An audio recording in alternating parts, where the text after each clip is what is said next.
A few years ago, something happened to my boss that still sends shivers down my spine every time I think about it. He'd taken a much-needed break a few weeks in Germany. It was a peaceful getaway until one day, halfway through his holiday, he got an unexpected phone call. It was the police.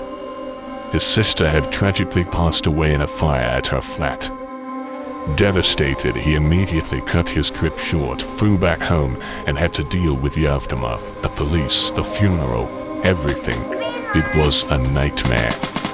When he finally returned to work a few weeks later, his mind clearly weighed down with grief. We gathered in the coffee room to offer our condolences, to show support. He was incredibly grateful for our words, but it was clear that the pain was still raw. About half an hour later, he excused himself, ready to start his day, and walked to his office.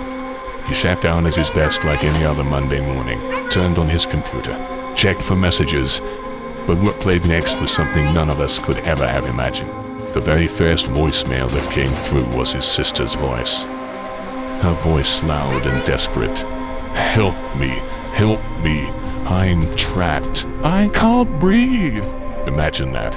To hear someone you love, someone who's no longer there, calling out in distress, trapped in their final moments.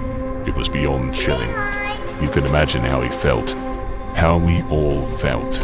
Trauma was real, and honestly, it still haunts him to this day. It's one of those moments that you never forget because it shakes you to your core. I'm not sure what happened, but that voicemail was one thing none of us were prepared for.